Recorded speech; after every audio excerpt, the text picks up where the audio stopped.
Sosok satu keluarga yang tewas ditabrak pengemudi Calya di Pekanbaru, niat jenguk orang tua sakit.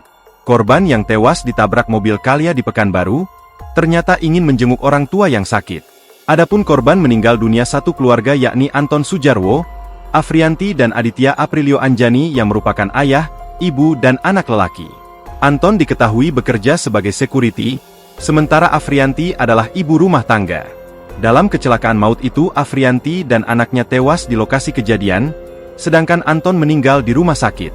Anton mengalami luka berat di kepala, kaki kanan patah, dan leher patah. Anton dan keluarga tinggal di Jalan Uka, Kecamatan Tuah Madani, Pekanbaru. Diketahui mobil yang dikendarai Antoni Romansyah ini membawa dua penumpang, yakni wanita bernama Lydia Ristiawati Putri dan pria bernama Denny. Dari hasil pemeriksaan tes urin, ketiganya positif narkoba. Kepergian satu keluarga yang tewas ditabrak mobil Calya meninggalkan duka yang mendalam bagi anaknya di awal tahun baru. Alda Fitria Anjani, anak pertama Anton dan Afrianti menangis tanpa henti melihat ayah, ibu, dan adiknya terbujur kaku.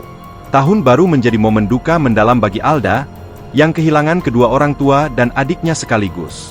Rumah duka yang berada di Jalan Uka, Kecamatan Tuah Madani, Pekanbaru, ramai dipenuhi pelayat. Setelah dimandikan, dikafani, dan disyalatkan, jenazah ketiga korban dimakamkan di tempat pemakaman umum, TPU, Tampan, Jalan Uka. Makam mereka dibuat berdampingan.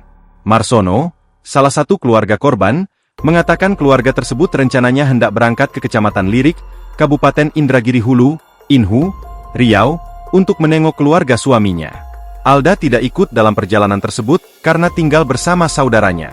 Dalam perjalanan, sepeda motor matic yang dikendarai Anton ditabrak mobil Calya. Download Tribun X sekarang, menghadirkan lokal menjadi Indonesia.